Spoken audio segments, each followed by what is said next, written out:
Hi there. Welcome to another one of my Own Your Expertise interviews. I'm Emily Crookston, owner and decider of all things at the Pocket PhD. I'm the ghostwriter for Rebels, Renegades, and Mavericks, and I love helping experts with big ideas get those ideas out of their heads and into the hands of their fans. Today, I'm sitting down with Sarah Nicastro. Sarah is the creator and head evangelist at the Future of Field Service. The Future of Field Service is a thought leadership platform created to give the service industry a voice and to help service leaders benefit from their peers' trials and triumphs. She's also the Vice President of Customer Advocacy at IFS. Sarah, thanks for speaking with me. Would you like to tell us a little bit more about who you work with and what you do? Hi, Emily. Yes, thank you for having me. So my history prior to my current role was in the media. I was the publisher and editor-in-chief of a North American publication called Field Technologies. And about 2 years ago, or a little over 2 years ago, I joined IFS, which is a software provider to service-based businesses, specifically to launch Future of Field Service as a quasi-independent thought leadership platform for the service community.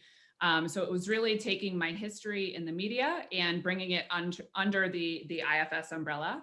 And Future of Field Service, as you mentioned, is a platform with both written content and podcast interviews that is really geared toward enabling companies that have service operations, that run service-based businesses, that are looking to grow service revenue, to hear real world stories from how their peers are doing the same.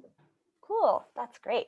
Yeah, I really liked how you said that, I think it was on your LinkedIn profile, you said something like, I didn't know what field service was, right? And then I got really into it when I figured it out. And having spent the last, however many 13 years or whatever, talking to people in service and field service, that seems to be a very common, response is, I just ended up here, so I definitely had no clue what it even meant when I started, and here we are.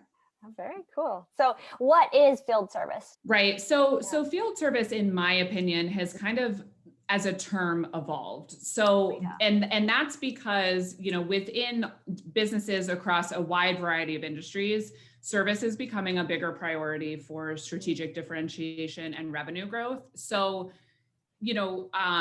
when I started in this space, field service was referring quite specifically to the mobile workforce a company would have in the field, providing service either to consumers in their homes or to businesses, in those offices or facilities or what have you. Mm-hmm. So, I always, the fallback example that always comes to mind is, if you think about DirecTV or Dish Network and the huge workforce they have of field technicians that come into your home to do installations.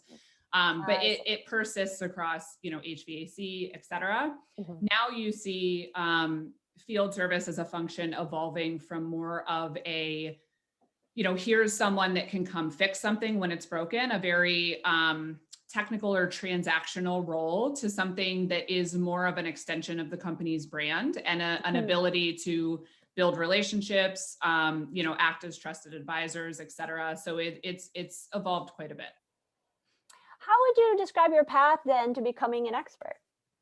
So I would describe it in a word as serendipitous.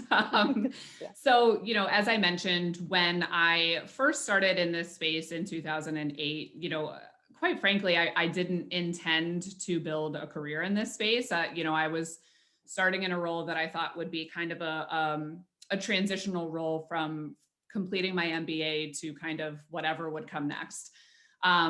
But as I started in the role with Field Technologies at the time, and started interviewing these companies and writing about their evolutions and their initiatives, I really started to understand, what we just talked about in terms of that foundational shift and how the entire industry was becoming more innovative and more strategic, and the role digital transformation was about to play and all of those things.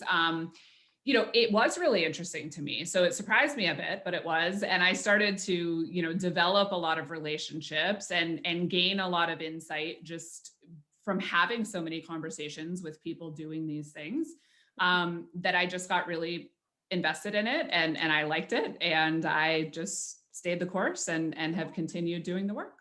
How would you say you've learned to translate your expertise for others? How does it show up in your work? So I think that it comes down to really listening. I think that the expertise I have is really from aggregating and collecting knowledge from people within the industry and being able to, over time, piece together sort of the macro trends and themes and the commonalities that these companies have in terms of the challenges they face and, some of the things that they need to overcome. I think you only learn those trends and themes by really listening and really wanting to hear what people have to say. And I think you can really only then share that expertise if you are listening to what people want to hear and how that can apply to their situation. I mean, I feel like there's just this level of experience you get in talking to so many different people over the course of a few days, even, that allows you to really step into having that expertise and being able to share. Absolutely. Yeah, I think it's one of the coolest things about working with different clients. There's so much for them to learn from each other in terms of what's working, what's not, how are we struggling, what have we overcome, and it's been an honor to be able to bring some of that collective knowledge together in a way that can really help the community at large. If you could go back in time and mentor your 20-year-old past self, what advice would you give to her?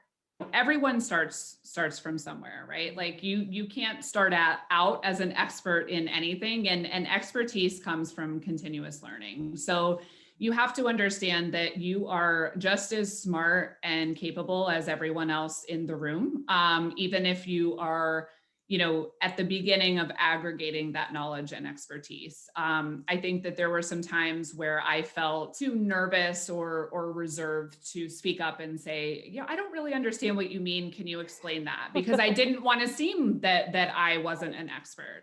It is okay to not understand it all from the beginning. And I think when you ask questions from a place of genuine interest and an authentic desire to learn more, people are more than willing to share, and no one views you as, lacking in knowledge or expertise. They view you as interested and engaged. And that is how you collect that knowledge. Yeah, I love it. I mean, I think it goes right along with the listening and being engaged with what you're doing. Let us know where we can find out more information about you.